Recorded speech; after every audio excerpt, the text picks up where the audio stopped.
बीरबल काबुल के बादशाह को पूर्णिमा के चांद की संज्ञा देते हैं और बादशाह अकबर को दूज के चांद की। अकबर इस बात पर बहुत नाराज हो जाते हैं। बीरबल कैसे अकबर की नाराजगी दूर करता है। एक बार बीरबल काबुल की यात्रा पर गया। वहां की संस्कृति को जानने की उत्सुकता में वह बातों बातों में वहां के बारे में लोगों से सवाल करने लगा। कुछ लोगों को बीरबल की बातें सुनकर ये शक हो गया कि वो किसी राज्य का भेदिया है। उन्होंने ये बात काबुल के शहंशाह के कानों तक पहुंचा दी। काबुल के शहंशाह ने बिना देर किए बीरबल को गिरफ्तार करने सैनिकों की टुकड़ी भेज दी। बीरबल को गिरफ्तार काबुल के शहंशाह के सामने पेश किया गया। काबुल के शहंशाह ने बीरबल से पूछा, कौन हो तुम? हमारे राज्य में क्या कर रहे हो? बीरबल ने उत्तर दिया, हुजूर, मैं एक यात्री हूँ। भिन्न भिन्न देशों का भ्रमण करना और वहाँ की संस्कृति के बारे में जानने का मुझे शौक है। किस देश के निवासी हो तुम और कौन है तुम्हारा राजा? काबुल के शहंशाह ने पुनः प्रश्न किया। हुजूर, मैं हिंदुस्तान का निवासी हूँ और वहाँ के शहंशाह जलालुद्दीन अकबर हैं। बीरबल ने शालीनता से उत्तर दिया। बादशाह अकबर और हमारे बारे में यदि एक शब्द में कुछ कहना पड़े तो क्या कहोगे? हुजूर, आप पूर्णिमा के चांद हैं और वो दूज के। बीरबल का ये त्वरित उत्तर सुनकर काबुल का शहंशाह बहुत खुश हुआ।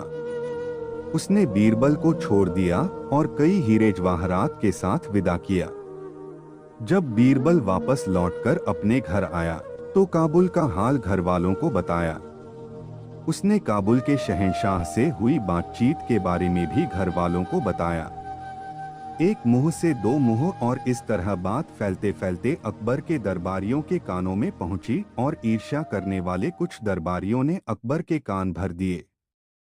जब अकबर को मालूम पड़ा कि बीरबल ने काबुल जाकर उन्हें काबुल के शहंशाह के सामने दूज के चांद की संज्ञा दी और काबुल के शहंशाह को पूर्णिमा के चांद की, तो वे बहुत नाराज हुए। अगले दिन जब दरबार लगा तो उन्होंने बीरबल पर व्यंग्य बाण छोड़ते हुए कहा, क्यों बीरबल, काबुल जाकर तुम तो काबुल के हो गए।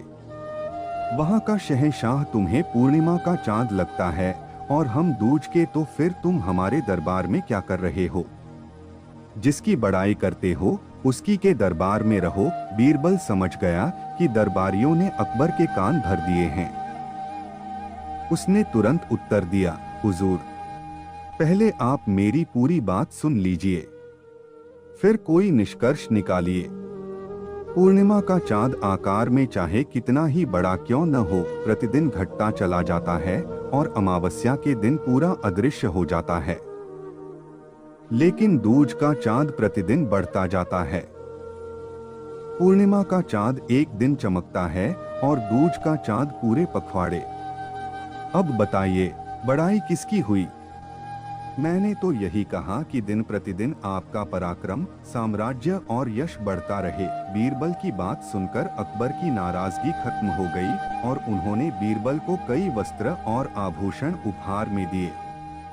इधर ईर्ष्या करने वाले दरबारी अपना सा मुंह लेकर रह गए। दोस्तों, आशा है आपको अकबर बीरबल की कहानी दूज का चांद अकबर बीरबल स्टोरीज इन हिंदी पसंद आई होगी। आप इसे लाइक कर सकते हैं और अपने फ्रेंड्स को शेयर भी कर सकते हैं। ऐसी ही मजेदार अकबर बीरबल स्टोरीज के लिए हमें सब्सक्राइब जरूर कीजिए। थैंक्स।